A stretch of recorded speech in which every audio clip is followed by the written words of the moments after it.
I was working the night shift at my local Waldbaum's back when it used to be open 24 hours a day.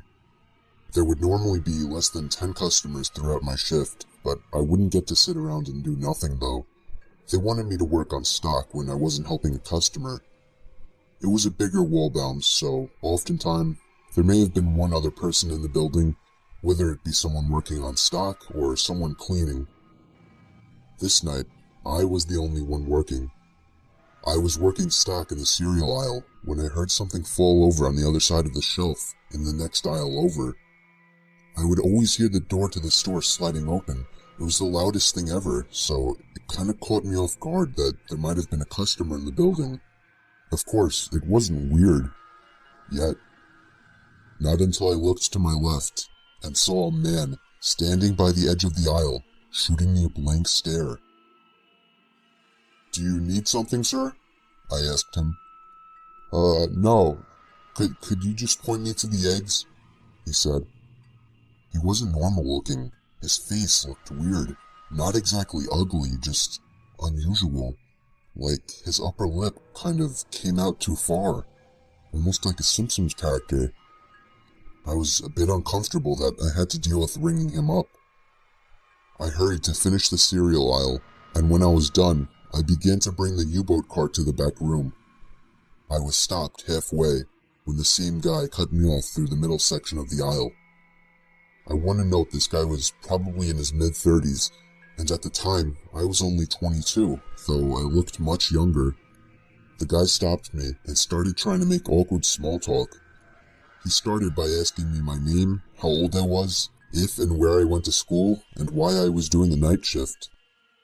His questions started to get weirder when he asked me if I went to parties a lot and if I had a girlfriend. I told him I didn't, and then he asked me if I've ever had a boyfriend while putting his hand on my shoulder. I immediately started walking away with the cart, but he followed me. I told him I wasn't into whatever he was thinking about. I went faster and faster until I finally made it to the back storage room. He didn't follow me in. I wasn't supposed to stay back there for extended periods of time to avoid customer theft. I decided it would be best to just wait for him by the register so that he would ring his stuff up and leave. But I waited there for at least 20 minutes. He never came. I decided he was gone, and whether he stole the eggs and something else, there wasn't anything I could do now. I had to go to the bathroom, so I took a quick jog to the back of the store and into the employee bathroom. Moments after sitting on the toilet, my heart dropped into my stomach as I heard the bathroom door open. I choked the urge to say something. Something like, "You can't be in here." But I didn't want to give away my position. I lifted my leg so that I wouldn't be visible from under the stall. And what happened next was simply horrifying. I sat there for the longest time, looking at the floor, not moving a muscle. When I finally looked up, I could see an eye peering through the crack of the stall door. I screamed. I knew I was trapped. I knew I had one shot at making a move. I grabbed the box cutter in my pocket and began sliding it through the crack of the door, forcing him to move his eye away. I took that chance to slam the stall door open in his face and hightail it out of the bathroom and all the way out of the store. I called my boss at least 5 times before he finally picked up and explained everything. He told me to call the cops, and so I did. Of course, the man wasn't in the store anymore by the time the cops showed up. I only did the night shift twice after that, and luckily didn't see the man again. I used to work the night shift at a gas station on the side of some highway in the country. From the hours of 12 a.m. to 6 a.m., the road was pretty dead. I would have maybe 1 or 2 people come in to pick cash in a whole night. It was a very boring and depressing job, especially doing the graveyard shift, but I had just finished college and I needed to pay off my loans. The only reason I kept this job was because my boss threw me an extra $5 an hour for doing the night shift. On this one cold December night, I was doing my usual thing, reading the newspaper, playing games on my phone, and whatnot, when I noticed the headlights of a car pulling off the highway into the parking lot. It was a red pickup truck. Somebody stepped out and shut the door. I went back to reading the paper as I saw that he was standing by the gas pump. I assumed he wasn't paying cash. I looked up a few moments later and saw that he was still standing in the same position, staring at the gas pump. I almost felt obligated to go out and help him. He was obviously confused. I felt a cold chill run up my spine as I saw the 6-foot-something tall man slowly turn his head to face me. I couldn't make out any features of his face, but I knew he was staring at me. I tried to pretend I didn't notice by going back to reading the paper. Of course, I wasn't really reading now. I was a bit shaken by the guy out there. I just wanted him to pay debit or credit and leave. I looked up and gasped as the man was now much closer to the front door of the building. It wouldn't have been so disturbing if it weren't for the fact that he wasn't moving. He was just standing still, as before, still looking in my direction. I walked over to the door to get a closer look. All I could see in his face was still blackness. I locked the door and flipped the open sign to closed on the door. I didn't care if this would possibly get me in trouble. I was not taking a chance because, quite frankly, I was scared shitless. I walked back behind the counter and sat down on one of the containers on the floor just so I couldn't see the man outside anymore. I stayed in that position for a good 5 minutes, texting every friend I have to see who was awake. I was desperate to tell somebody about this. When I finally got up to check that he was gone, I let out a full scream as the man was now right outside the door. I picked up the phone on the counter and called the police. The operator was reluctant to send somebody over because of the way I described the situation, but I persuaded them. I hid behind the counter, balled up like a child. I began to hear heavy thumps at the door, not innocent knocks to catch my attention. I mean thuds and thumps, trying to break down the door, and then eventually it finally stopped. I heard the sound of a car starting outside and then driving off. I looked outside and he was gone. A patrol cop along with a state trooper pulled into the parking lot. I reported the red pickup truck and told them which direction I thought he went in. I couldn't describe his face as all I saw was blackness. Of course, there wasn't much the police could do as the man didn't really do anything. I left that job a few months later to a job in the city. It was 2 years ago.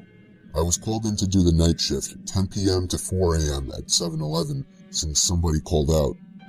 The store was located on a busy road in a rather quiet and rural area. During the night shift, you could expect anywhere from 10 to 20 people come in to buy a beer or something else. This one particular night, there was this one guy, mid-20s, that came in. He started making weird noises, like loud yelling noises. I assumed he had some kind of mental disability. In fact, my brother has a mental disability, so I immediately felt sympathy for the guy. He walked up to the counter without any items, with his head facing me, but his eyes were looking up at the ceiling. I felt uncomfortable. I honestly didn't know how to deal with it. I tried speaking with him, but he only responded in loud noises. I kept checking if he was with someone outside, but he was alone. There weren't any cars in the parking lot, so I assumed he walked. He stood there for so long, looking up at the ceiling and making noises, that I tried to get him out by handing him a bag of chips and telling him he can go. I tried finding some kind of number to call for someone to help him. Then, out of nowhere, he finally turned around and walked out of the store. I felt so horrible for the man, but at the same time, I felt a bit creeped out. About an hour later, the phone on the counter rang. I picked up to hear the familiar yelling sounds of the man from earlier. It caught me off guard. I didn't know what to think, other than this has to be some kind of prank. I hung up on them and was now becoming paranoid of my surroundings, constantly checking the outside through the windows. Come 4 o'clock, the person working after me came in, finally allowing for me to go home. It wasn't my problem anymore. I got home and threw all my stuff on the table, ready to get to sleep. But my phone rang within a minute after entering the door. I felt a chill run down my spine. Why would someone be calling at 4 a.m.? I could only imagine it was bad news. I braced myself and picked up the phone to hear the man again. I felt sick to my stomach as I listened to the loud noises he made. I struggled to slam the phone to the receiver.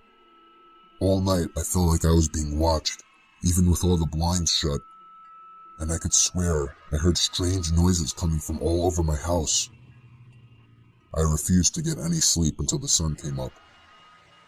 Weeks passed and I had forgotten about the incident, until one day, when going into the basement for the first time in a while, I found that papers had been scattered all over the floor, and when I went into the basement closet, I found writing on the walls.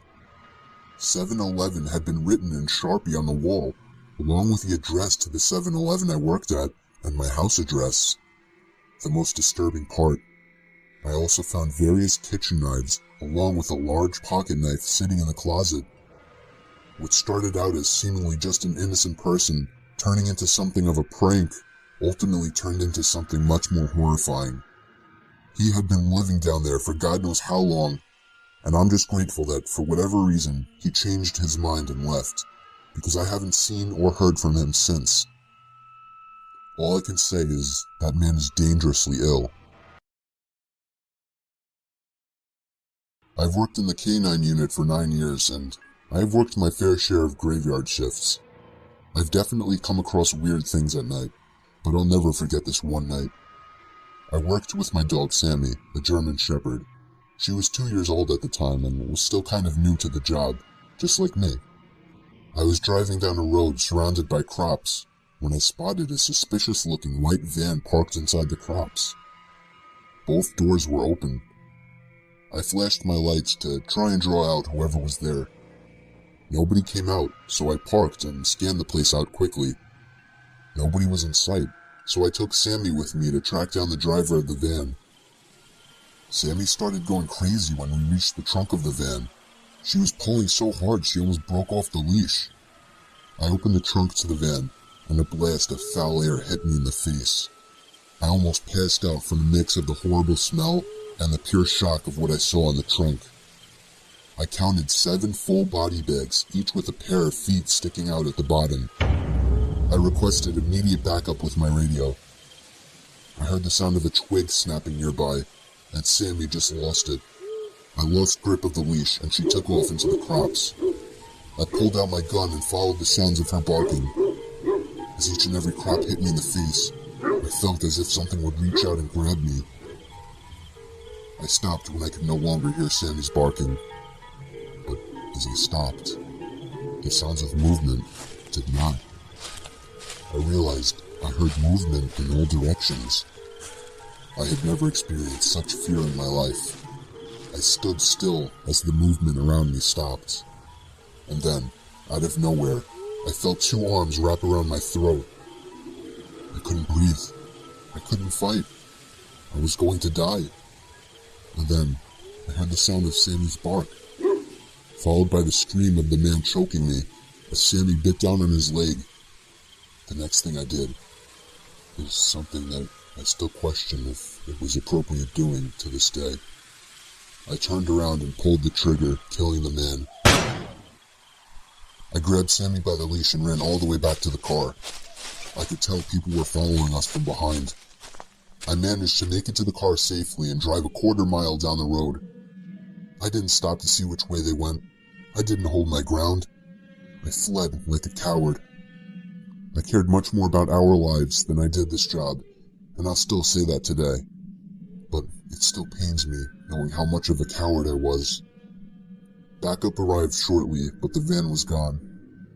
I even failed to get the plate number on dashcam video, or even just writing it down.